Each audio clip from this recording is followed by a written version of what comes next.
Okay, so we're going to be continuing our conversation on the drama triangle, and today we're unpacking the rescuer. And as you can see, a broad overview of the rescuer is that these are people who try to help in a way that isn't necessarily helpful. Usually they're just trying to make people feel better instead of trying to help them to be better. So they often see themselves as a saving hero. Oftentimes a lot of their personal value and purpose is in feeling needed. So they may overcompensate and jump in and try to help when they don't have the skills to do so. They often believe that others are powerless. And so they think that they have to help people because people can't help themselves. And they treat people fragile, which is why they often remain fragile. There's a lot of enabling of bad or wrong behavior, often making excuses for people's bad behavior just to try to soothe the situation and soften matters. But there's also a saying, when we enable, we disable, because there's no learning and growth and development. If we're enabling people all the time, they stay stuck at their developmental level, morally and socially. So they prevent others from maturing. And they really, their primary want is they want to feel needed. Now, here's the thing. And the solution is to help others be more self-sufficient. So a lot of empaths end up in this role, in the drama triangle, right? And the reason is that these people really care. They have a good heart. So if the rescuer stuff relates to you, it probably means you have a good heart and you care about people and you don't want them to suffer. And right now you're loving people at a surface level by making them feel better. And you're in the journey of learning how to love them at a deeper level. Instead of helping them feel better, you'll be able to help them be better. Help them reclaim their power and be self-sufficient. That's what the rescuer, that is the journey of the rescuer. You go from being a rescuer to being more of a coach. All right. And so, because oftentimes rescuers are enabling victims, and making excuses for them. So one of the things we're going to do is we're going to go through the rescuer baggage claim. So we're going to go through the underlying predisposing attitudes of a rescuer and just see hey, does this apply to me? Why is it a bad idea to think this way? And what is the drama stopping truth? Okay, Steve-O. So can I ask a question before we get into that? Because maybe this will give me a little more context. So yeah. You said that the rescuer often sees people as victims, right? So we know that we can't choose our circumstances. Sometimes things just happen. Sometimes it's a consequence of poor choices. But we also know that our past experience is not indicative of our future, right? We can change it. We can do things to change our mindset, change our skill set. We can learn new things. We can, whatever it is, right? We can go to Tony Robbins. We can get a college degree. We can go to a trade school. We can YouTube anything. We can read books. We can learn how to shift our mindset and all that, right? So with that, would you say that a rescuer wants people to be victims so that they are validated in their rescuing them? Meaning, if they come to the rescue in a valuable teaching, let me help you, together we learn to be better and overcome these things, then that kind of diminishes their role as a rescuer, right? Because at some point, that victim learns to not be a victim, and then the rescuer has to go somewhere else to find the person that validates them, right? Yeah. I mean, you're kind of saying if everyone's a victim, well, then it's not their fault, right? Criminals, it's not their fault, right? We see this everywhere in big cities, LA, New York, California, whatever. It's not their fault. So we just have to be more compassionate when they want to kill us or rape us or steal from us or do whatever. So, and not to get off on that tangent, but would that be accurate that a true rescuer is not wanting to give the victim tools to lift themselves out of victimhood? They want to keep swooping down holding that person in victimhood so that they can fulfill their role in rescuer. Would that be accurate? This is an excellent question because the answer is both versions of rescuers exist. There are the rescuers that truly don't know any better, and they're doing the best they can with what they know, but they don't see how their version of help is not helping and how it might be meddling and making things worse. That's type 1 rescuer. Type 2 rescuer, actually, the whole situation is more about their needs, not the other person's needs, because they just want to feel needed and have a sense of purpose. So they like to keep people fragile so that they are needed and they have purpose. So that's a little bit more of manipulation. So that's like a type 2 rescuer. Okay. So sometimes some people don't realize that they've been doing this and that it's not beneficial. And they're kind of like, oh, darn, I've been helping this whole time. I thought I was helping. I was trying to alleviate people's suffering, but I realized that I blocked them from learning and growing. And it's kind of like this. Dave, as a personal trainer, would he lift the weights for his clients so they don't have to experience discomfort and pain? Dave, you ever lifted the weights for your clients and said, don't worry, I'll do the next set of bicep curls for you? Only when they're really drunk still. Yeah. Yeah. So the point is that sometimes we need to give people that burn that makes them stronger. And that's actually more loving because now you're loving them in a way that helps them be better rather than just trying to make them feel better. So yeah, that's really good. I'm glad you brought that up. It's good to address that right away. And then the other thing you'll notice is that when you're dabbling in this, when you're rescuing and when you're in that position, you want to help somebody. If you try to give them authentic, sincere, practical help to get out of their situation, and they are committed to being a victim in the triangle, they're going to persecute you.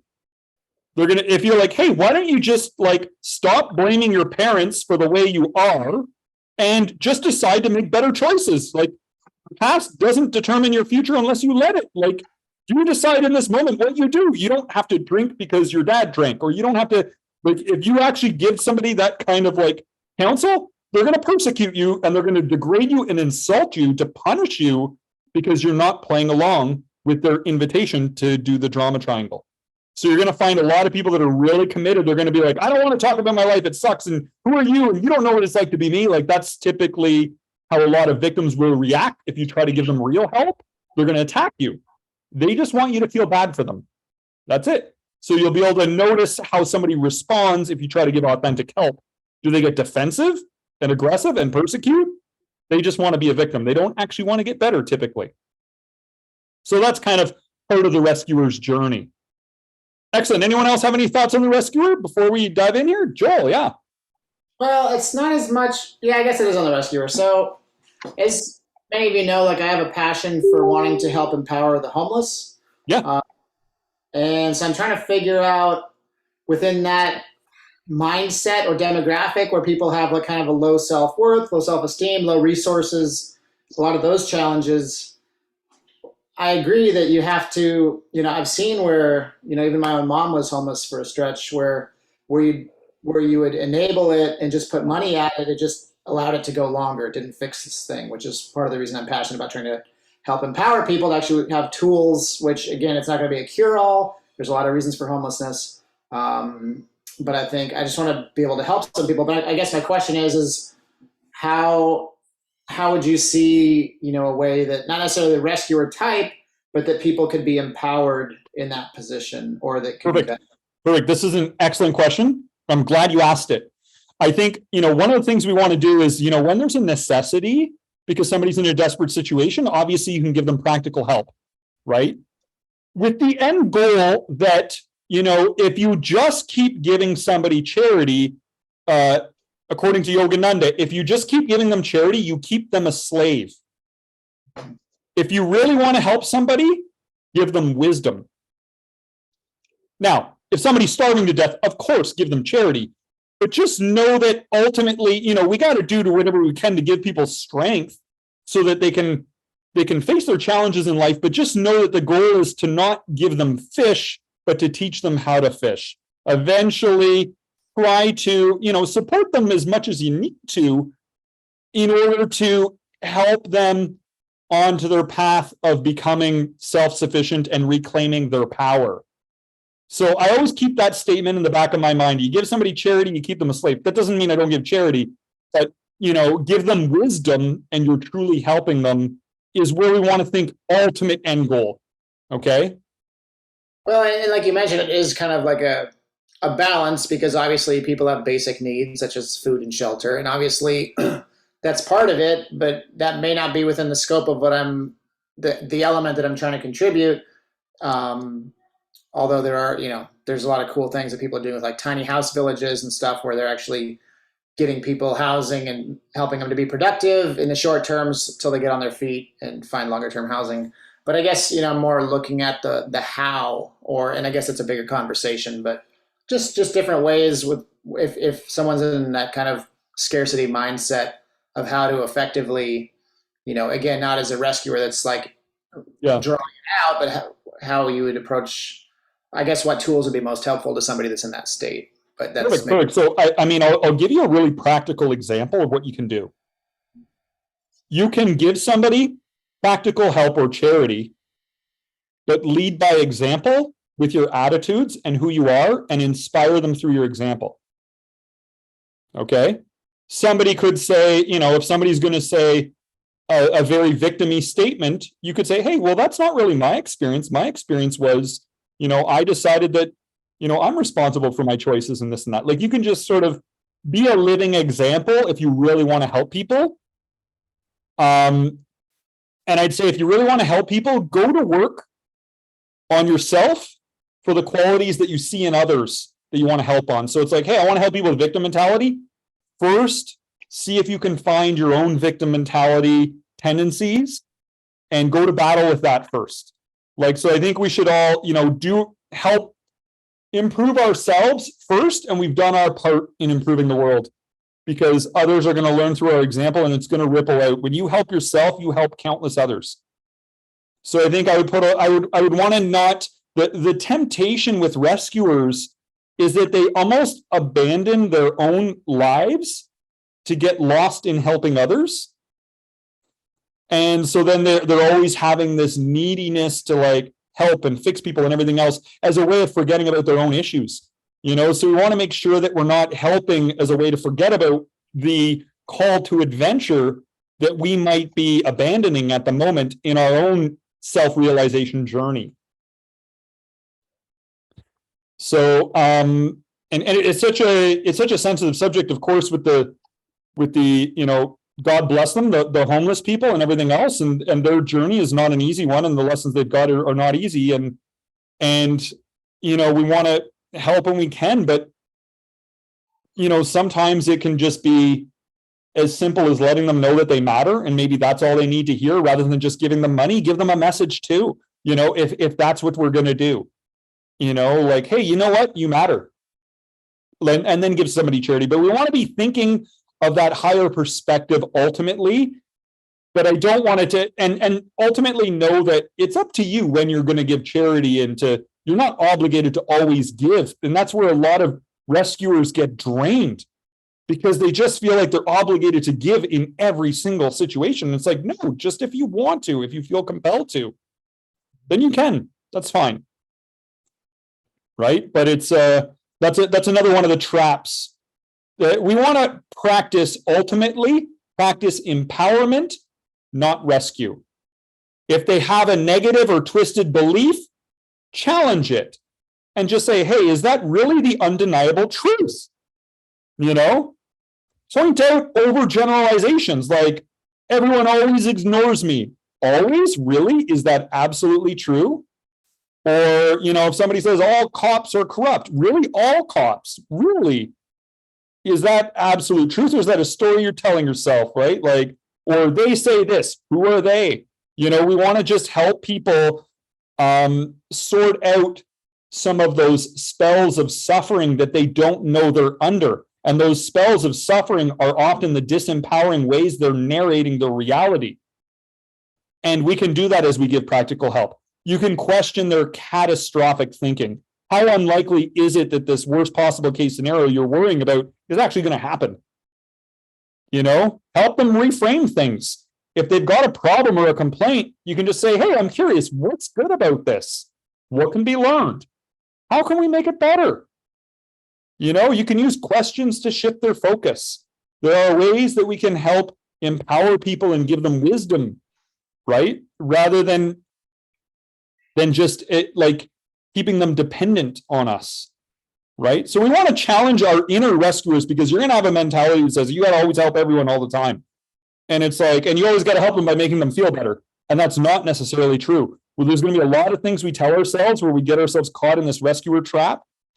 And ultimately, we're learning discernment in how to help in a way that is meaningful and helpful, right? And one of the best keys for rescuer types is I say just, step one, avoid drama magnets. Just avoid the people that always seem to be in some sort of a drama.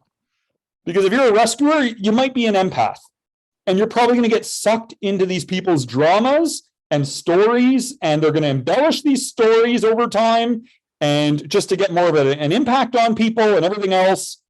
And so sometimes, going into this territory, it can be a bit of a challenge at times, and purify your motives. Like, what are your intentions? Are you truly motivated to see them succeed and overcome their challenges? Or do you just want to showcase your own abilities to be a good helper? Like, what is this about? Is this more about you or them, right?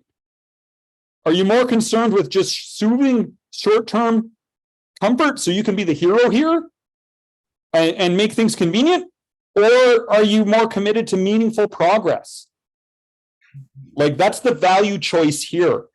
Some people are more interested in comfort and convenience, and so they're rescuers. Some people are more interested in meaningful progress. Those people tend to be more coaching and empowering. And once again, and sometimes people will get discouraged with this. A common example is somebody may, as I describe some of these tendencies, people might be like, oh, shoot, that's me. Just remember that this journey of being a rescuer and identifying it means you have a good heart, okay?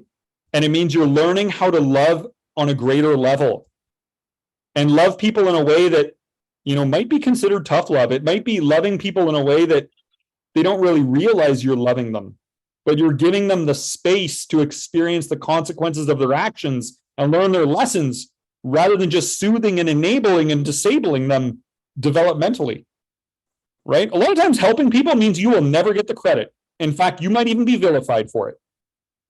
But if you love people enough, you'll pay that price.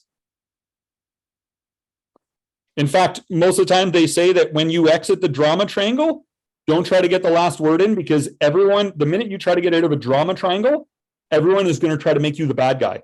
And that's going to be the story. Oh, Joel didn't forgive.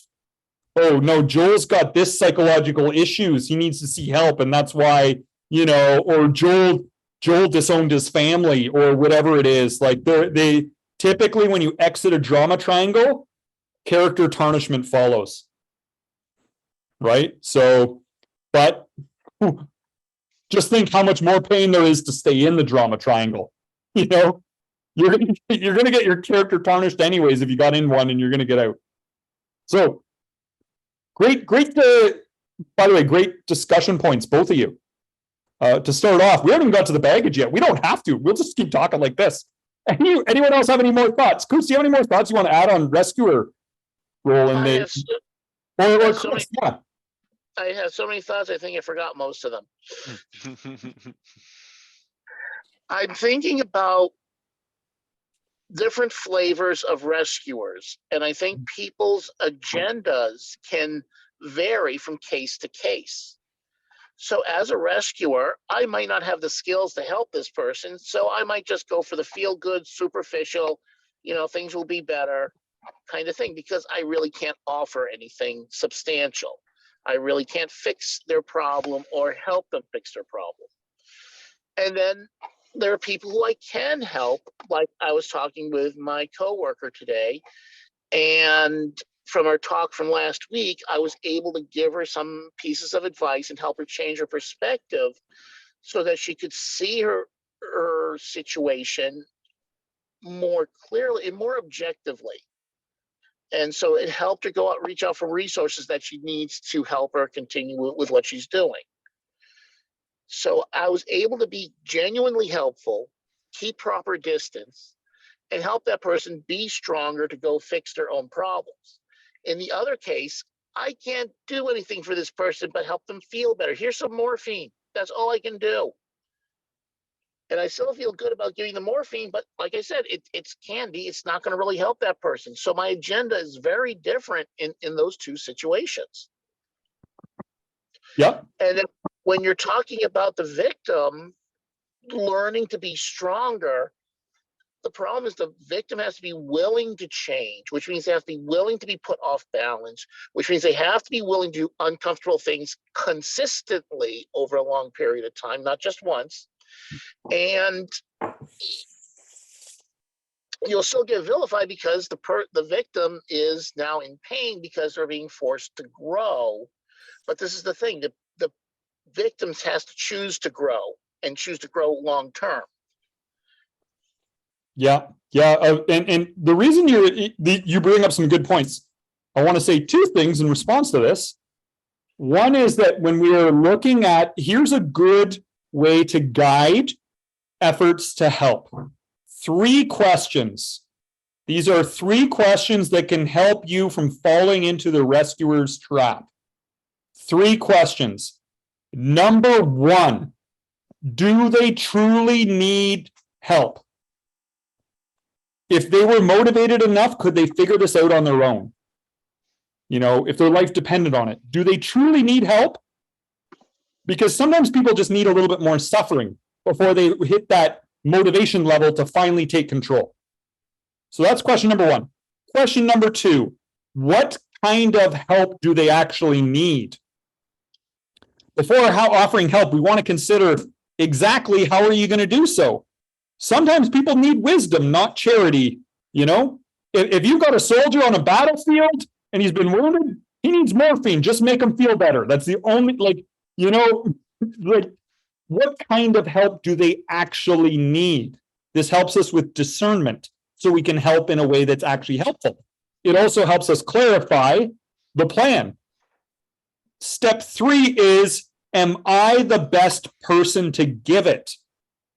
Or is there somebody better qualified to help? For example, here's where most people get caught in rescuer traps. They end up in a relationship, a fixer-upper relationship with somebody who's screwed up. They think, oh, I'm going to be a girlfriend to this guy and help him get his life figured out. They don't need a girlfriend. They need a therapist if they're screwed up. This is where people's egos get them into trouble because they start to think that they are qualified. You may need a PhD to properly help the person you're in a relationship with that you think you're helping. But what happens is every time you try to help them get their life figured out and they start to make progress, they go on and sabotage themselves. And then they make excuses and you feel bad for them. You try to help them again, they sabotage themselves. It becomes a cycle because the victims get afraid that they're going to lose their power. Their power is the attraction rescuers have to them because of the fact they're screwed up. Okay? That's their power. So when they feel like that power is being threatened, what, you're telling me I can't play a victim anymore? Then they start to turn into persecutor and attack you because you're going to remove the hidden benefits they enjoy from pretending to be a victim, which is they feel important. They're getting all their needs met. They feel significant. Look how screwed up my life is. Everyone's here to help. Everyone's here to try to sort me out. Okay, everyone wants to hear. They're paying attention. Now I tell them how screwed up my life is, right? They feel connected to people because you have to listen to a desperate person or it means you're heartless. So when somebody's a trauma dumping on you with stuff that's not even real trauma, and it's just victim acting all victim-y, you're gonna be listening. They're gonna feel like they're connected, and it's the devil to some people is more comfortable than the devil you don't know. So for them, it's comforting because this is the way they've done things for so long. So now they get addicted to it because it's meeting a number, and then who knows? There's uncertainty in it too because this is a new person that you're now triangling in. So they get all these different needs of the personality met through this behavior without ever doing a cost-benefit analysis. What are the benefits of playing the victim? Okay, great. You get the victim's cup. Okay, and you get all these rewards. You don't have to take responsibility for your life. You just sell people on this story that everyone else is to blame for everything you do. Okay, you get to always blame someone or something, and maybe you get people to enable and do things for you, but what is the cost of that? The cost is that you've surrendered your power in this lifetime. The cost is that life will just never seem to work out right. The cost is just endless frustrations because of your endless excuses to take responsibility. So it comes an intelligent people in business do a cost benefit analysis. If we do a cost benefit analysis on victim mentality, it's like 99% cost, right? We just need to zoom out and see it for what it is. So people will oftentimes, if you're in this and you're saying, do they truly need help? What kind of help do they need? Am I the best person to give it? If you don't play the rescuer role when they're trying to invite you into their victim story, they usually get a little bit hostile. Usually, because you're not playing the game that they want to play, and it's a game of manipulation. It's not authentic. It's a game of just deception. People are pretending like they're powerless when they're not. This is not to be confused with real victims. These are people pretending to be victims to get people involved in their life drama, right? So, excellent point, Chris. Thanks. Excellent point. Coots, do you have any thoughts on Rescuer? Yeah, like Chris said, there's so many, and now I'm trying to backtrack here. I guess mostly that now I need to think about helping in more ways, in ways of what's the most efficient way? Should I be helping?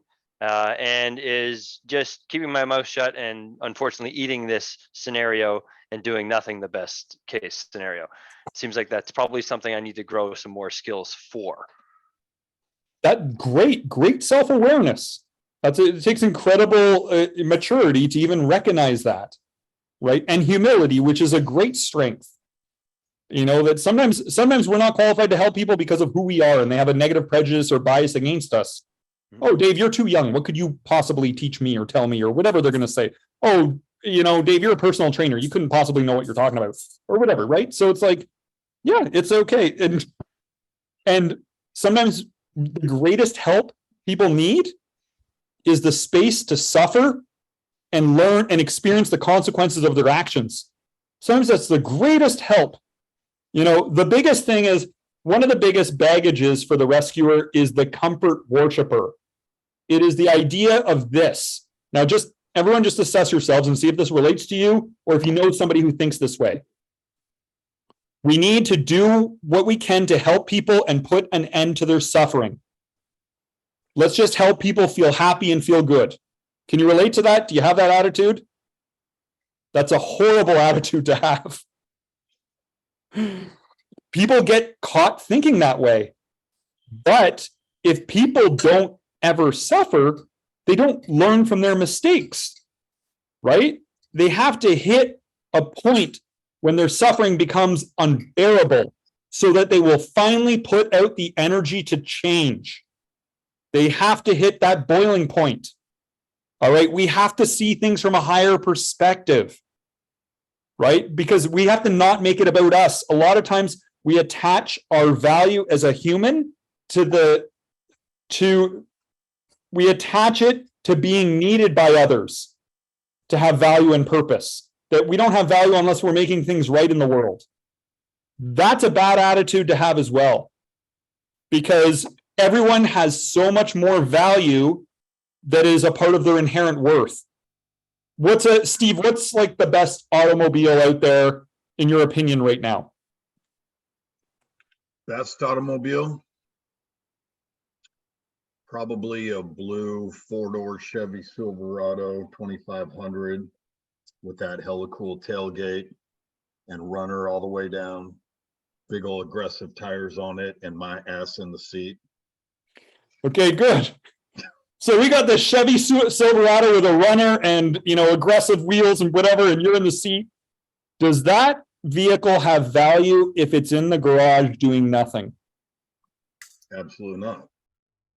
I would pay money for it. Wouldn't you? You'd pay something for it. Yeah, it has Yeah, but I want to be using it. yeah. But even when it's not being used, it has value. Right.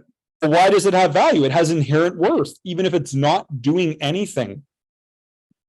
And I would submit that human beings have inherent worth, even if they're not making things right in the world, even if they're not being needed by anybody in the moment. They always have inherent worth, largely for their potential, their capacity for kindness and goodness, the countless ways they make a world a better place just by entertaining friends. You're not really being helpful in fixing people just by being present and listening, giving space for growth. We want to be able to recognize that even if you're not doing anything, you still have value. It shouldn't be tied to being needed, because when you do that, you start to overcompensate and try to help in situations in which you aren't qualified. We try to overhelp, we overstep boundaries, we indulge in rescuer qualities because there's so much pressure on us, because our identity is so fixed to helping. And that's where people get caught in rescuer traps, and they start enabling because they got to do something, because their worth is so attached to this idea. So a lot of times people get pulled into that, and we just need to remember that, hey, even if I'm not helping anyone, I'm valuable for my potential and my innate qualities. Just like a car that's in the garage, it might not be driving right now, still has value, right? That's where a lot of rescuers get caught, in that idea that you only have value if you're helping. If you see someone negatively persecuting, and as a rescuer, you see this person in a negative funk, is it possible that a rescuer tries to rescue a persecutor? Or do they just Yeah, a rescuer might help the persecutor by sympathizing with them. Yeah, you're right. The government does suck. It's not your fault. That's usually how a rescuer is going to be encouraging them in their persecution behavior somehow. Okay. Typically, a coach is going to be challenging them. Hey, what do you have to believe to be feeling that way right now? And is it the undeniable truth, or are you just telling yourself a story? Right? So, if somebody's persecuting, there's a very big difference between how a coach will handle it and how a rescuer will handle it. Rescuer is just going to try to make you feel good. A coach is going to try to make you be good, right? And help you be better rather than just feel better. So, and that's where the comfort worshiper myth gets in, that people will vilify suffering. But then what happens is, first of all, suffering can never be eliminated completely anyway. It's a natural part of the human experience. But when we treat people fragile, they stay fragile. When you enable, you disable. Right? People need to grasp the cause and effect of their bad actions. Right? When people learn through tears and heartbreak, and they remember the lessons better when the lessons are more painful. Right? It makes for more memorable lessons. People don't really change if we're coddling them all the time, right? So the drama stopping truth on this one is, sometimes more suffering is the very medicine people need. Well, and two, if you take it back to, some of Tony Robbins' teachings and stuff, right? A lot of times people are suffering because of the meaning they attach to something, right? So if the meaning is, all men are pigs and there's all the good ones are taken, and that kind of crap, or whatever it is, right? Or all hot chicks are stuck up, or, whatever, right? You can, whatever thing you want to say, you can reinforce and suffer and go, oh, I hate being single, but it's not my fault. It's all this, it's all that, it's whatever. Or like you said, you're going to sabotage a good relationship or whatever. But a lot of the suffering that is non-hunger, like poverty of third world countries, right? Those kinds of things. Clearly, a little kid born in Africa where there's hardly any rainfall, there's no food, they are suffering, right? Their basic needs aren't being met. Then you take the person that, their whatever their little pet thing is, is their identity, and they're suffering with poor consequences, or, they won't hold down a job, or, whatever it is. A lot of that, I think, can just go to how someone frames their circumstances and what meaning they give to something, to where they're going to suffer based on, the meaning they get to it, right? I can't get a good job. Okay, we'll start with a skill set, start with a something. You're right. If you're straight out of high school, or you drop out of high school, other than going into business for yourself, you probably will not have good jobs. You will work dead end places. You'll have a lot of turnover. And so the meaning that you are giving some of those things that are I don't know if I want to call them environmental, but like the third world suffering that we all agree is real, and is a different thing.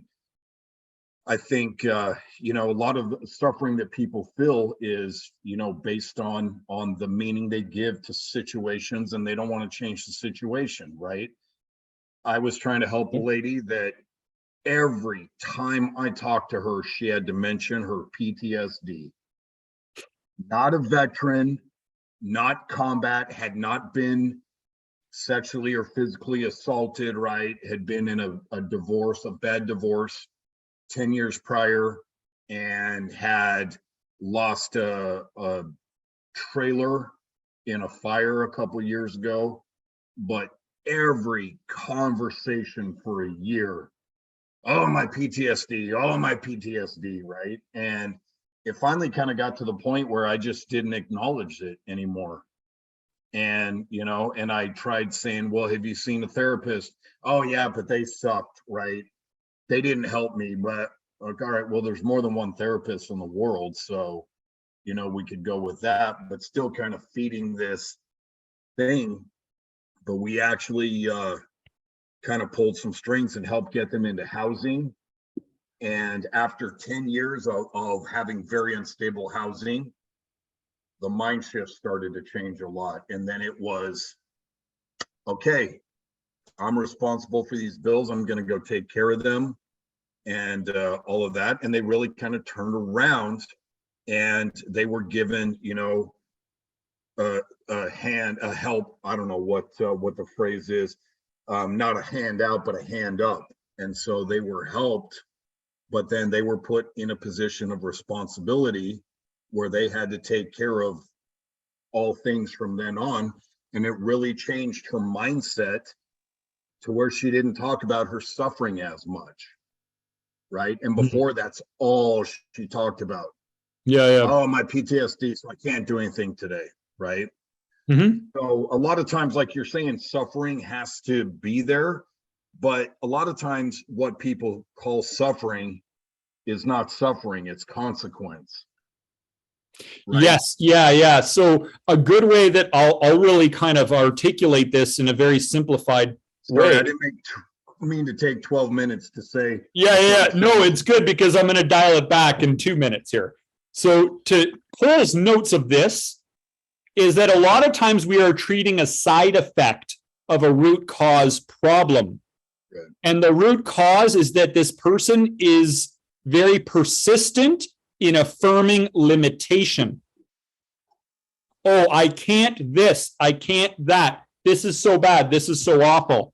Rather than affirming positive possibilities. They're stuck on the idea of affirming limitation rather than affirming positive possibilities, and that's why they suffer.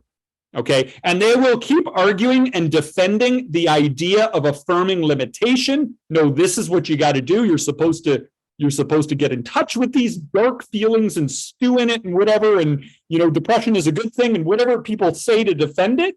I'm not responsible for my emotions. My emotions have nothing to do with me. I'm a victim of my emotions and all this stuff, right? But the minute they decide to not argue and defend those self-limiting behaviors, that's when their whole life can change. But for now, they're usually persistent in arguing and defending for it. And sometimes we can make a shift when we're conversing with somebody. I went down to like Puerto Rico after they had a hurricane down there. And I remember we went into this shop And the lady was going off about the hurricane and how it was like the worst thing ever. The lady who ran the shop, it was like the worst thing ever and blah, blah, blah, poor me and everything else. And I was just walking in there and she was just trying to stuff me with all this victim stuff about the hurricane. And so I said, I'm curious. Did other people from around the world come and help out here in Puerto Rico after the hurricane? She's like, oh, yes. She's like, yeah, there was this man from Texas and he sent these truckloads of material. And then there was these other people from Canada and they flew down and they were volunteering and they were doing, and then she started like talking about how all these people from around the world flew to Puerto Rico to help and care. And I said, did you know any of these people before? She's like, no, we didn't know any of us. And I said, isn't that beautiful? How much the human family cares. And then, and we started talking about that. And then she was like smiling. And then she was still thinking, she's like, you're right. You're right. But I don't think she was intentionally being all victim-y. I think it was just her habits, because she was very open to having a conversation to embrace the positive side of that experience. And when we left, she was like cheered up and smiling and thinking to herself about, all those beautiful gestures from strangers, and how the area is being like reinforced more and built up to be more resilient in future against future hurricanes and everything else. We started to, experience the enjoyment of affirming positive possibilities instead of affirming limitation. And most of the suffering we're talking about here today, as it applies to the drama triangle, is the suffering of really giving strength to your self-limitations. That's the suffering that we're really talking about here. And it's like, sometimes people just need to realize, like, hey, does it really help when you think that way? I had a roommate, Alex, and he was great with this. If somebody started complaining, he would say, oh, I hear complaining about it helps. And then people would realize how foolish it is to be like, oh, victim-y, and they'd quickly, we'd all have a good laugh and they'd stop. He would do this like so much. And I saw him do it so many times and I loved it. He was so skilled at not being like the rescuer and not playing into drama by just that one comment. I hear complaining about it helps, So that is the whole idea of, people vilifying suffering. Once again, suffering can become our friend by motivating us to consider new perspectives in life, new attitudes, new directions for life, new ways of looking at things, new thought habits. Suffering makes it uncomfortable for us to stay at a lower developmental level. It's good. It's a positive push. It makes it uncomfortable to stay the same. So sometimes we got to let people just feel that push, So that is the baggage, the comfort worshiper. That's a big one with rescuer types because they have a hard time letting people suffer. But it's like, Dave, do you have a hard time seeing your clients like really grit their teeth and groan in agony when they're lifting weights? You don't care, do you? You're like, oh, good, you're going to get stronger, right? It's amazing how they'll look at me all pissed and I'll be smiling like, good stuff. Like, all right. It's fucking hilarious. And sometimes we need to realize that in the social setting, the intellectual setting, the emotional setting, the spiritual setting, sometimes we need to let people embrace that burn. And just think about how many times we've burned ourselves and learned from it and become stronger, right? I would submit that if everyone was to take a look at the most painful moments you've had in your life, I'm going to submit to you that it was likely those moments were also the biggest moments of growth in your life and evolution. Those were the moments when you made some really good shifts in your life. Sometimes life is a master disciplinarian. And it gives us these painful lessons so that we make better choices in future. So if we're soothing people, we're just insulating them from those developmental lessons. So anyway, that's that baggage. Anyone else have any thoughts on that one? So number 3 is the emotional martyr. This is where people feel that other people's needs and feelings are more important than mine. So some people, empaths, typically get stuck in this one. They feel other people's feelings matter more. Sometimes I need to give up my needs in relationships so people will want to be with me. Let me ask you all this. Is it a bad idea to think that way or is it a good idea? That's bad. Yeah. Absolutely bad. If you suppress your needs and feelings, does it come out in other weird ways? Does it Yeah. build resentments and overreactions on little things because you've been suppressing all this stuff? When you suppress all your needs and feelings, does it truly go away permanently? Yeah, so it's I think one of the things here, an attitude shift, is when our needs are met, we are better able to support and care for others. Sometimes one of the most loving things you can do for everyone in your life is to honor your own needs. Because if you're just too busy giving to everyone else and not to yourself, you burn yourself out, you end up resentful, you let people down in the end. Right? We need to realize that one of the most loving things you can do for the people you care about in your life is to love yourself. And in loving yourself, you're better able to love and care for them. I call it the selfish giver, those people who give, and don't let other people give to them. I say, that's selfish. Giving has to work both ways. You can't be the only one who enjoys the joy of giving, All right, let's go on to number 4 is the emergency worker. So this is the attitude. So just let me know if this relates to anyone or if you've seen this before. It's thinking, I need to hurry up and make things better now. I have to fix this now. If things aren't better yet, it's not working. Who's ever felt that way? Yeah, I guess we all have, right? So is it a bad idea to think that way? What are your thoughts? Yeah, it doesn't allow for any patience. That's a big thing. So nothing gets done properly. And what's that old saying? Nothing good gets done fast.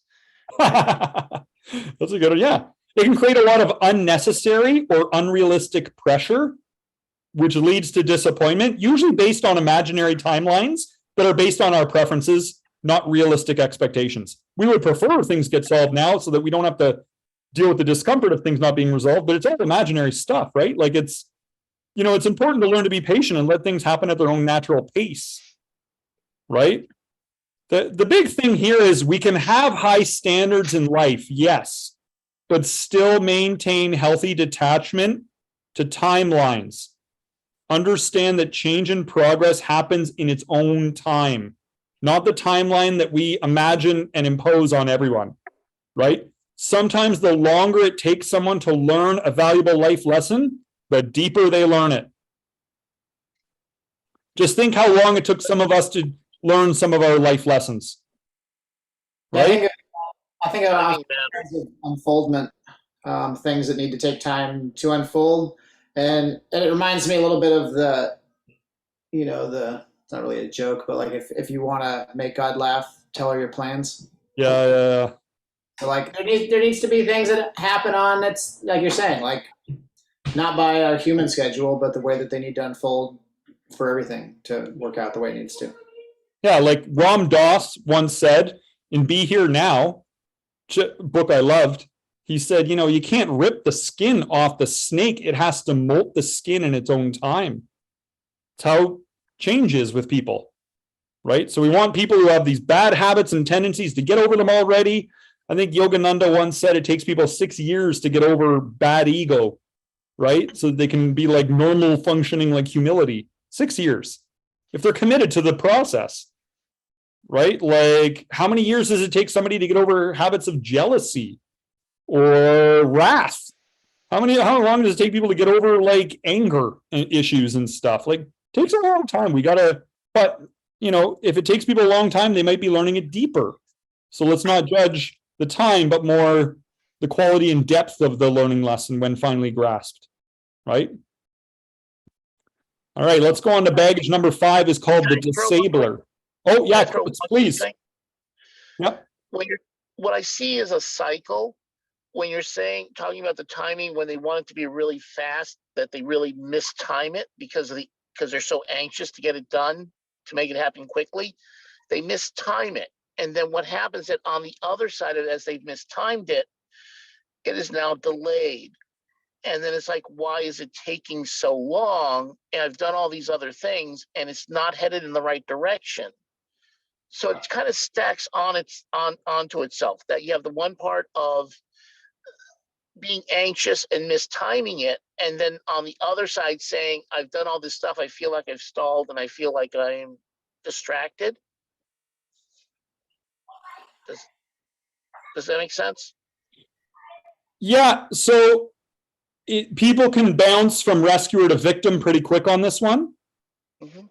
And be like, why is it taking so long? I've done the best I can do. I've done everything and blah, blah, blah. And so people can easily switch to a different role on the drama triangle with this one in particular. Yeah. Or they might start persecuting. What's taking you so long to change? We already told you, stop acting like this. Stop doing this. What are you, stupid? And blah, blah. Now we go into persecutor, right? I've done everything I can do. Now we're victim. You know, it's like that's when you start bouncing around and switching roles. And you can see that's how the drama triangle works. And then you persecute them, and now they go into victim. Well, I can't help it. This is the way I am. Just love me the way I am. Blah, blah, blah. And everyone start. Now we're doing the drama dance, right? Yeah. So once the rescuer invests their time and doesn't get the result, they have to shift roles. They often do out of bitterness, resentment, and frustration. They'll switch roles. Mhm. Right? When their rescue attempts don't fail, they either become a victim. Oh, I failed, but I was doing the best I could. This is so unfair. Or they become persecutor. Why did you change? I made you feel good. You should have changed. Why are things still like this? So that's when they'll often bounce to one of the two positions. Yeah. So that's the key, is just to understand you can have high standards. Just know the change occurs in its own timeline, not our the timeline we're pushing. Right? Because people are often really wrong on that. They think, oh yeah, 3 months. I need this boyfriend or girlfriend to change in 3 months or whatever it is. It's like, hold on. Character change does not happen in 3 months. And if it did, I'd be very concerned. Because, you know, like, so. All right, next one is the disabler. Here's the disabler attitude. I have to rescue because other people are incapable of helping themselves. First of all, just an asterisk, unless you're an emergency response worker, this statement is usually unlikely to be true, and it may reinforce our own self-deceptions, because we tend to overrate our abilities to help and underrate the abilities of others. It undermines the potential for people to solve their own problems. You know, when we step in and try to do it for them, we're preventing them from the learning opportunities and the development that comes with problem solving.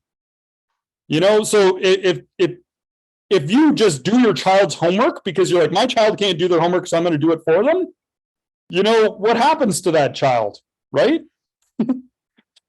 When we enable, we disable. We're blocking them from their own growth. We need to coach people on finding their own inner resourcefulness to make the meaningful change they need within themselves. So a big key here is that, you know, other people are more capable than we think. You know, Steve has mentioned Tony Robbins a lot tonight. Tony Robbins once said, change is more a matter of ability, is not a matter of ability, but motivation. Change is often, because who knows what people are capable of when they're 10 out of 10 motivated, right? We shouldn't be underrating people's abilities all the time. A 10 out of 10 motivated human being, if their whole life depended on it, they're going to find a way or make a way on any darn thing, right? Just look how motivated they've been on playing the victim. They are so persistent. They will attack anyone. If you take that whole commitment to and you apply it to like self-empowerment or whatever, sky's the limit for you, right?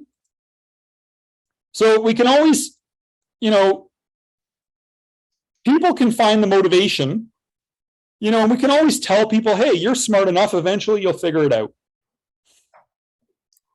right? And that's often one of the most beneficial things we could do, rather than just saying, hey, they're incapable, I need to step in and do things for them, I need to fight their battles for them, I need to, you know, stand up for them here or there or whatever. It's like, you know, that can often, once again, just perpetuate a drama that doesn't go anywhere. Well, you see that with kids a lot, right? Parents that fight their kids' battles for them. Overparenting. Don't let them figure things out themselves. Don't let them develop interpersonal skills, you know, that kind of thing. And every time, a parent comes down and swoops in and is going to save the day, you are retarding your kids. You're stunting their emotional and intellectual growth by doing that kind of thing, right? You got to figure crap out. And that's become a major problem in the last 20 years. And now you've got a lot of people that can't solve problems, can't critically think, can't, take a step back, can't, like when you think about, when someone's in like a debate class, right? Oftentimes you have to go debate the other side of an issue and see a different point of view and present that as why that should be, the course of action or the thought or that kind of thing. And a lot of people now just can't do this because someone else has fought their battles for so long. Yeah. And, for me, it's like, we my youngest daughter came to me one day. We're having a neighborhood barbecue, and I'm talking to this guy, and she comes over crying. I'm like, what's wrong? Well, this boy punched me. I said, well, I taught you karate. You know what's up. Figure it out. A couple minutes later, the boy comes over crying, and it was the son of this guy I was talking to. What's wrong? Sydney kicked me in the stomach. And he's like, well, don't pick on girls. So I told her, go figure it out, he punched her, so she kicked him, and they figured it out, whatever, and it was like no big thing. But to swoop in and solve, whether it's kids or employees or, whatever it is, whatever relationship, you can't solve everyone's problems. And in fact, it's worse. Yeah. In fact, a way that this often plays out with overparenting is that the perpetrator of a problem often pretends to be the victim. Right. So when somebody's perpetrating and they're actually like the persecutor, they pretend like they're the victim and they will make up a narrative to vilify somebody else. They will use character tarnishment, gaslighting, everything they can. And then, when they make an appeal, it's called passing on the pain. They pass on the pain to a parent. They appeal with a false narrative. The parent automatically takes their side and starts to become what's called a flying monkey. If you've ever seen Wizard of Oz, the Wicked Witch has these flying monkeys. So the parents act like the flying monkeys and swoop in, and they're just meddling and making a mess of things based on a false narrative. And they're actually fighting the battle of the perpetrator of an injustice or problem. Is a way that this often will play out, and that's because they're doing their rescuer predispositions have turned them into flying monkeys of narcissistic gaslighters, so that's how this can play out for sure. So, yeah, that was a good one. The next one we'll talk about is the fixer-upper romantic. This is where rescuer baggage number 6 is where people think I have a knack for spotting broken people and I just can't resist the urge to swoop into their lives and be in a relationship with them and fix them up. Right? Have you ever met anyone that does this? They seem to be attracted to dating people that are broken, right? Yep. And, does it work out that well typically, or, is it a good idea? Not. Well, the problem is once they fix one person, then they have to go on to the next person to fix, or they just assuming they can do that. Here's the thing. I would say, like, a lot of times, we're not a handyman, we're not a therapist, we're not a miracle worker. It's not really often our place to judge who needs to be fixed and in what ways. A lot of times, if somebody's screwed up, they need a coach, counselor, or therapist, not a boyfriend or girlfriend. So when I've seen people who have done this, they've never really helped. The person that's stringing them along may make a little insincere efforts, but then they always sabotage. Insincere efforts, sabotage, whether they got a drinking problem, a drug problem, whatever it is, usually it just becomes this cycle of like guilt and then guilting. Oh, I'd be so screwed up without you. Oh, I can't leave him. You'd be nothing without me, and blah, blah, blah. And it just ends up being this cycle of manipulation. right? Because their brokenness is usually what attracted the rescuer. So they want to just stay broken, but give enough hope that they're going to get better. And then when the rescuer tries to retreat, they use guilt. Oh, but I need you, right? Which if you really have that myth that you need to be needed to have value, then they just hit your hot button, right? So a good drama stopping truth on this one. So that cycle repeats painfully for a long period of time until people learn their lessons. A good drama stopping truth is, we can find somebody who's already put together, who deserves to be with me. But broken people need professional help, not a boyfriend or girlfriend. And usually this is an ego thing. We are overrating our abilities to help, and we are putting too much value on the insincere flattery people give.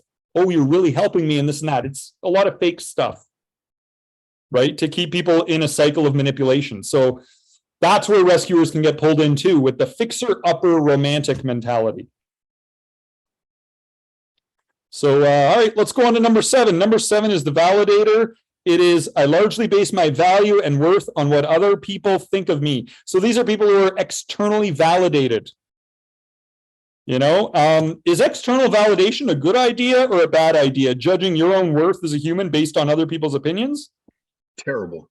Human opinion sucks, doesn't it? Well, it's not only that it sucks, but it's so fickle, right? I mean, things are like in vogue for a short time and then they're not, right? And it's shifting sands. And so you are never going to keep up with that kind of thing, right? I mean, it's that little kind of joke like, how can you tell someone's vegan? Oh, because they'll tell you, right?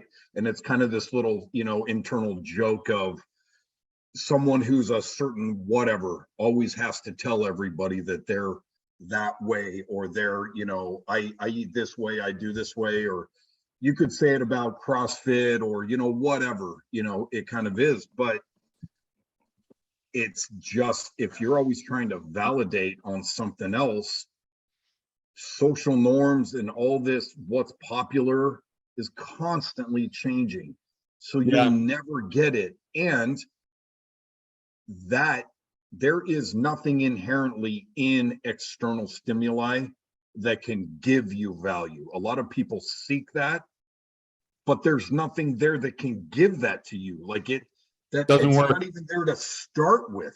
So basically it's a hollow victory to be in the good opinion of other people. Yeah. Joel. Yeah, I have a question. So if the challenge is basing self-worth off other people's opinions, how do you explain that to like an 11-year-old that's in school where it's like there's a lot of opinions about it? I mean, you could, if it's an 11-year-old, I would just tell them that opinions are like belly buttons. Everyone has one and they don't really matter. I thought it was opinions are like assholes. Everybody stinks but theirs. Yeah. So, I mean, I would reinforce that you have value for the potential within you, that, you can be 10 out of 10 creative at times. You can be 10 out of 10 patient. You can be 10 out of 10 loving, 10 out of 10 disciplined. You have the potential to be 10 out of 10 on all these character strengths, and nobody on the outside can change that. And nobody knows the full story about you, nor could they ever. So how could they ever judge you fairly?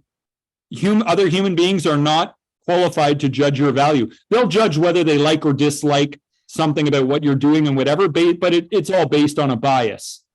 It's human opinion is it's a bit of a trap when we value it too highly, because it's a lot of times there's so many projections, there's jealousies, it's tainted by so much that we don't want to get dependent on external validation. Unfortunately, when kids are in school, the way that the language is it's largely encouraging external validation by saying, you are your performance. You're a C student.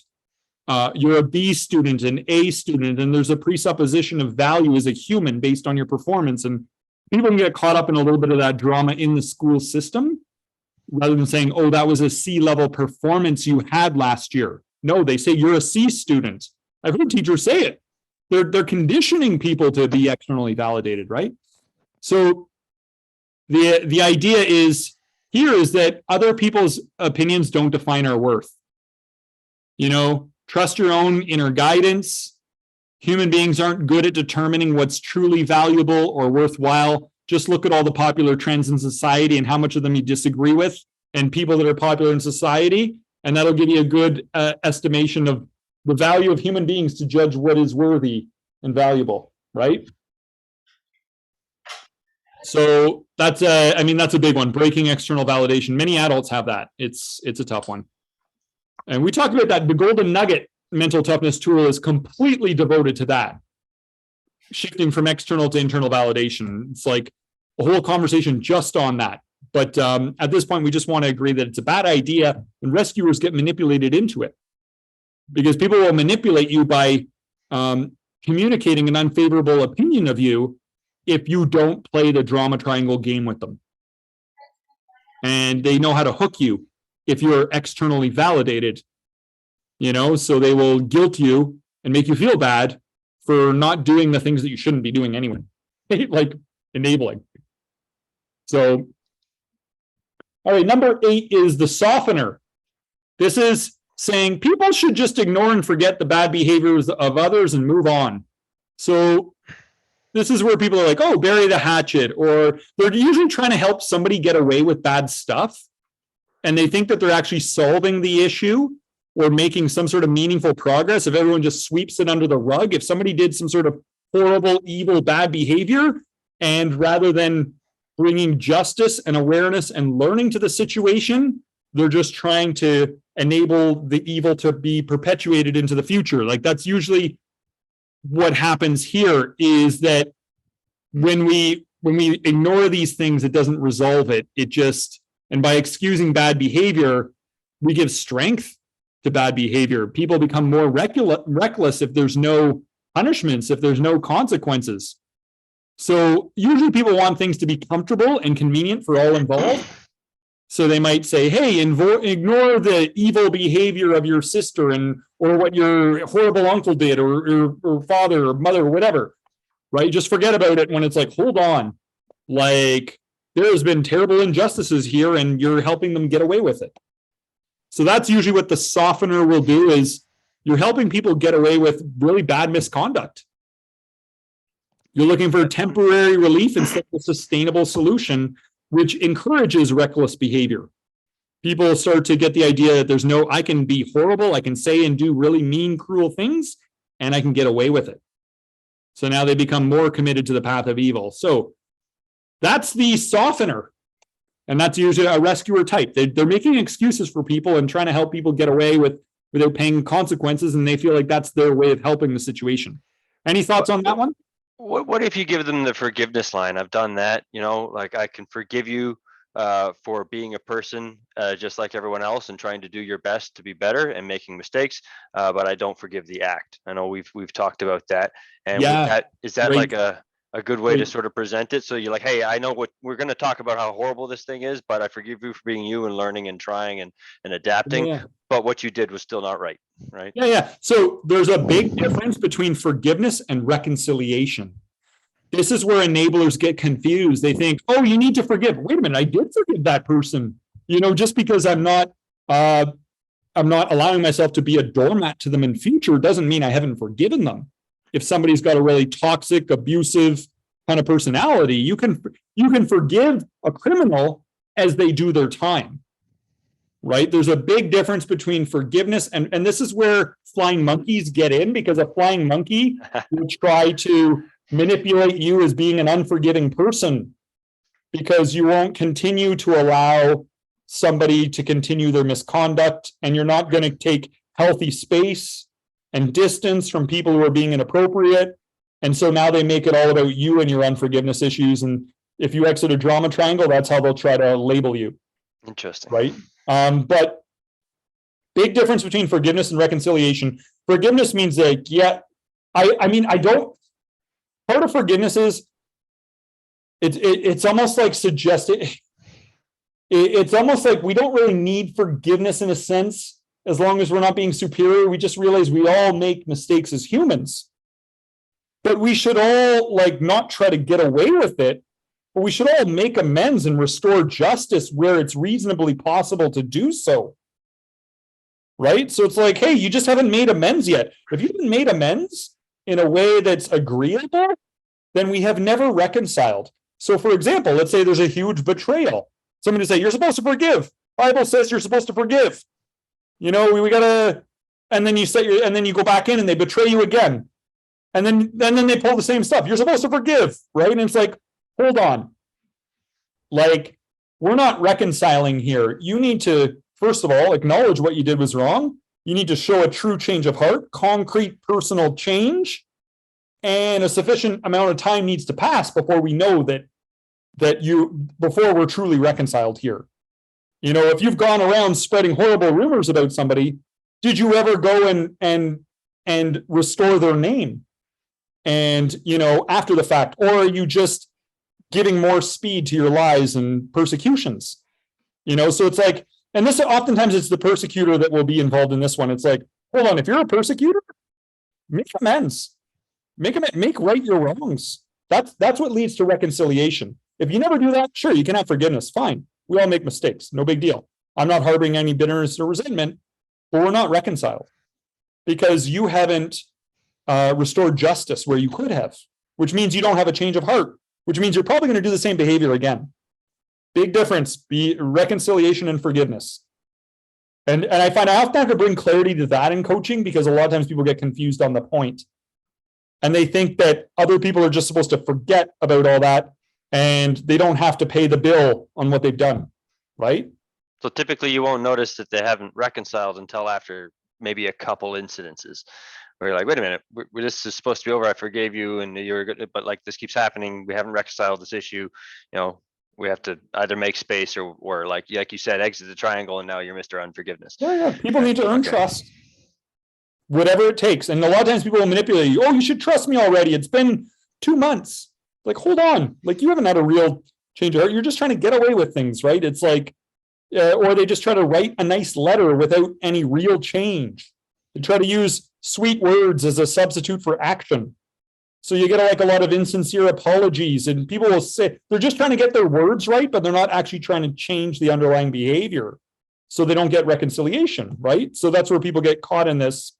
And then, of course, if there's a rescuer in, they're usually backing up the somebody that is not making amends properly. They're like, oh, no, you're supposed to forgive them. It's like, hold on, they didn't change anything. So it's like, that's where you get the flying monkeys swooping in and taking sides with the persecutor. And that's where it's like, it's just drama and you just got to back off because it's like, so Chris asked about gaslighting. Gaslighting is when you make up a false narrative about the past. Oh, you said this and you did that. It's like, hold on, no, I didn't. So gaslight, and people will do that to try to make up false memories to suit their narrative that they're a victim. Oh, I only did this because you once said this to me. And they're like, oh, you forget, you get confused like that. And they try to make you think you're crazy by making up, oh no, you said this. Oh, I already paid you back on that. And they make up false things. It's a form of manipulation often used by narcissists and sociopaths. It's like making up fake memories and trying to convince you that their fake memories, fake narratives about the past are true and that you're going crazy. And then they'll try to tell other people and get their buy-in. If a lie is told long enough, it's generally accepted as truth. So then everyone thinks you're crazy and you're socially isolated. It's usually the end result of gaslighting. So if someone's trying to appear to be reconciliating, but truly are not, could they use gaslighting as a technique to do this flip-flop with the reconciliation? Of course, they often do. Yeah. They'll say, well, you were bad to me, and they make up some other stuff or whatever, right? They start making up new stuff. Yeah. Because now they're just trying to like even the score rather than them actually pay the bill. They're trying to distract and deflect. Oh, well, you betrayed me first because, and they'll make up something. Yeah, so, of course, it's a manipulation tactic. So, and that's a whole other topic of discussion. I'm not sure if we've done gaslighting. We'd have to do a good hour and a half on that at least. It could be a couple parts because it gets messy when people get into that one. And it can take its toll on people for sure. And people get caught in it. It's like, oh man. And then, you're going to get caught in it. There'll be people who will believe the gaslighting and the false rumors and gossip made up about you. And you got to be cool with the fact that you just got to let some people be wrong about you, because some people will. They were never really your people anyway if they believe lies about you without getting your side. So that's gaslighting. So true reconciliation involves acknowledging the wrongdoing, making amends, and learning from the experience if and when people are motivated to do so. Sweeping things under the rug, burying the hatchet does not solve anything. While it may be tempting to offer comfort and avoid conflict, people need to experience the consequences of their actions, which can ultimately lead to a better future for everyone.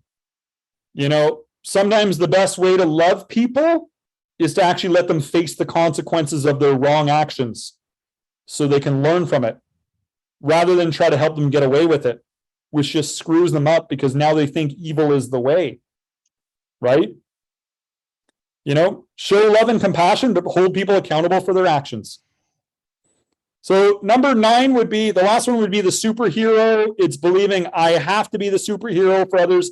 I have an obligation to help. That's the attitude. I have an obligation to help. I have to be the superhero for others. So, which obviously it puts pressure on people. It denies them from their strength that they get from solving problems in life. If we do everything for them, they don't get any stronger. The main thing here is that there are infinite possibilities for situations to be resolved without our help. We are not the only pathway to salvation for people. No. Just like being an explorer, there are many paths up the mountain, not just the path that we're willing to guide people on. And we don't know all the paths. And some of the paths might work really well, even though we don't think it's a good path. So the truth can make it on its own to these people. The truth knows where these people live. It doesn't really need us. So you got to realize, sometimes we got to realize, even the best of the best, whether you say it's Jesus or Buddha or Mother Teresa or Yogananda, the best of the best couldn't help everybody. And they didn't. And they had haters. People killed Gandhi. People killed Jesus. It's like, what? These are the best of the best at coaches. Who are we going to put the pressure on ourselves that we should be able to help everybody? And we have an obligation to help everybody. That's where we overrate our own abilities, and that's ego getting in. Say we can love everybody, but it's not necessarily our duty to help everybody. And sometimes when we try to help and we're not able to do so, we just make things worse. That's the rescuer's journey and the rescuer's lesson. So those are the main baggages of the rescuer. Sometimes you're going to have to confront an enabler of negative behavior. So when you have to confront a rescuer who is supporting a persecutor, let's say a persecutor targeted you because of jealousy or whatever, or projection, and they targeted you, and now they got a rescuer in their corner who is also targeting you. Sometimes you're going to have to confront them. It usually doesn't go well, because when they're in that flying monkey mentality, they've usually got biases, and most human beings are not evolved enough to get over their own biases and initial assumptions, and they're not willing to challenge their initial beliefs on a situation. You can state to them the specific behaviors that are problematic and the impact it's had. Stick to the facts. Don't make any accusations. Express your boundaries and the changes you would like to see.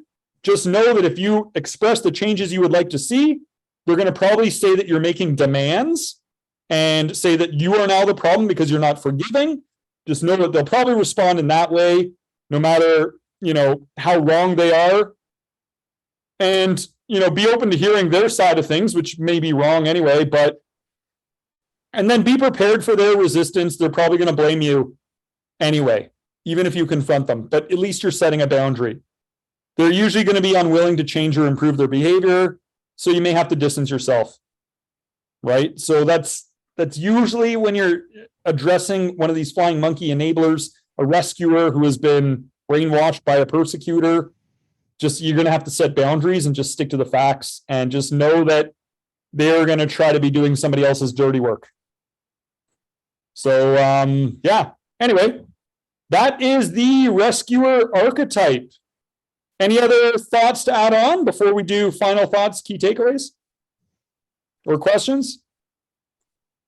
If there's one thing I've learned tonight, there's good monkeys and bad monkeys. That's so true. That's so true. After the, anybody who is like watching this video right now is probably like, what is he talking about? Oh, because we started recording after talking about the monkeys? Yeah, we did. We did. Okay, so All quick. Yeah. All right. We have the we have the video somewhere. I don't know if I can pull it up right now. I can't. Someone wrong. Anyway. Oh, here, let me see if I got it. Oh, here we go. Here we go. Here it is. Just to quickly change the tune on things. Here we go. It's Monkey Party. That's it. It's all these crazy monkeys, and they're all over me. And oh man, that is the good old monkey feeling. Like you cannot, if you have to give the monkeys lunch, like lights out, you are going to be in a good mood. Like those little things, cutest little mood enhancers. Look at that mustache, monkey tail. Anyway, The moral of the story is bring more good monkeys into your life and shoo away the bad monkeys. Absolutely. There are people who will always love and respect you for who you are. You don't have to get caught in drama and play people's games and be the villain they want you to be. Right?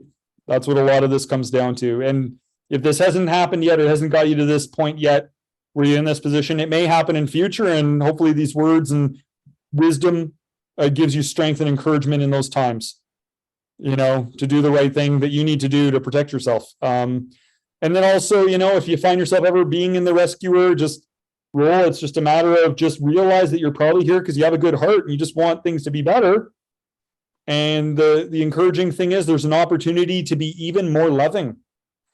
And it's a tougher form of love. It's not for everyone. It's very heroic. Sometimes you got to let people suffer. And that's the most loving thing you can do. Right? So, all right, let's go into final thoughts, key takeaways. Cootsie, final thoughts, key takeaways. Final thoughts here. For me anyways, is to make sure I'm transitioning from rescuer back to what I should be doing, which is being a coach. Also learning when to walk away. Yeah, just keep working on that armor. Even if people are thinking things of you that you're not really happy about, you have to know what's right in your own mind. And yeah, there's some good ones here. I like the persistent and affirming limitation. I'm gonna say that to someone when they're stuck. I'm like, oh, you seem very persistent in affirming limitations, and we'll see what happens. And then you tag it with this. You can argue, defend, and justify this habit of persistently affirming limitations, but the minute you decide to make a change, your whole life can change. Sky's the limit for you. I like that. But you can keep arguing and defending and justifying this habit of affirming limitation, or you can make the change and everything changes when you make that change. You got to decide. Only you can decide. You can do it. Yeah, that's a big one. People are very persistent in their skepticism and cynicism, and people are very persistent in their negativity and everything else, and they're just married to it. And it's like, oh, do a cost-benefit analysis on that. Seriously. But make a balance chart on this. Cost and benefit. You wouldn't invest in a business. If you're a business person, you need to measure these things. Like, this is the business of living your best life. Time to do a cost-benefit analysis on some of these things. Chris, final thoughts, key takeaways. Bro, that's a coffee mug right there. What? That constant persistence in limiting beliefs, and if you get rid of them, you set you free. What you said, but more what you said eloquently, that should be on a coffee mug. 100%. Mug it. Mug it. Mug it. Mug it. Mug life. This was a lot of information to really unpack. Yeah, it was. And I think a lot of complexities and nuances about it really brought what a rescuer is and should be into perspective, and where people are trying to be almost like a Trojan horse. They're trying to come in as a rescuer, but really they're sometimes coming in with their own baggage, which makes things worse than making things better. They don't have that proper that proper distance between yourself and the person you're trying to help. And when you start to get more, when you're starting to meet your needs by helping that other person, you're already on the wrong path. You should be able to help a person and then walk away, not be attached to them in some other way, or having your needs, your deeper needs met by helping other people. Because you're really not helping them, you're really helping yourself at your core. You can deflect and excuse and rationalize it, but in reality, you are meeting your own needs by helping this other person. You're not a coach, you're not a rescuer. You're just being codependent, you're being a co-giver, you're being a caregiver, not a caretaker, and you're not helping. So you really need to know in which situations are you behaving effectively as a coach, or like you said, be better versus making feel better, or it's a situation where you're not helping. And sometimes that's just having just that little bit of cognitive thought helps people redetermine how they want to approach a situation, or if they want to approach a situation. I love it. I love it. Such great wisdom there, Chris. And, you know, it's a big thing. Like, is this more about me needing to feel needed? Or am I here to give meaningful help? Do they truly need help? What kind of help do they need? Am I the best person to give it? Right? Check our motives at the door. That's how we avoid getting into this. I also think a healthy attitude here that I have is to not see ourselves as the doer whenever we do help anybody, to just see ourselves as a divine instrument and channel for something greater than us and wiser than us, that the goodness is coming through us, not from us. And don't see yourself as the doer when you are helping people. This is confusing, as Coots knows, because sometimes you need to have testimonials when you're helping people. And everything else, you need to be practical about this. But really, at the end of the day, don't see yourself as the doer anyway and take pride in the idea of helping people, but see yourself more as a divine instrument for something greater than you to be able to work through. And when it's appropriate to do so. And sometimes it might not be appropriate to do so. And sometimes divine will is not that we step in and do anything. Divine will might be that we step away. So yeah. Or somewhere in between. I think if you can ask yourself the question, am I getting anything out of this by helping? That will give you a guide or gauge of how involved you really are. Because if you think you're getting something out of this, then you're not being a coach, you're not being a helper in this situation. If you're getting something out of this, you're probably feeding something, a core need that you don't even notice that you're feeding. Yep. And you really have to reassess if you want to engage and how deeply you want to engage. Yep. Self-awareness leads to self-regulation. It's the first step. Absolutely. Love it. Love it. Joel, final thoughts, key takeaways. My biggest takeaway is, and again, as it relates to wanting to help, people that might be homeless, is just to realize again that that suffering is a useful tool, and not to deprive people of things that are a catalyst for growth. Like, the goal isn't to prevent suffering. The focus for me is to reframe it in a way where it's useful, and you use suffering to your advantage, not to just stay in a suffering state, if that makes sense, but to get out of that state, or to harness it in however it benefits your growth. Yeah, to not be narrow-minded about the idea of suffering. That suffering can be a friend, suffering can be a helper, suffering can be the very medicine somebody needs, right? So it's like you said, when people get sick of their sickness, that's when they put out the energy to change. We need to be open-minded about the idea of suffering, because that's what they do in fitness training. They're open-minded. Somebody gets a burn, you learn to love the burn, right? So this is where we bring in this bias about suffering that gets us messed up on this drama triangle. Love it. Okay. Honor and gratitude for all of you being here on this call that we are going to put out there to benefit anybody who might benefit from this, because we care, strangers care. We're here to benefit suffering humanity in any way we can, which is why we share these conversations.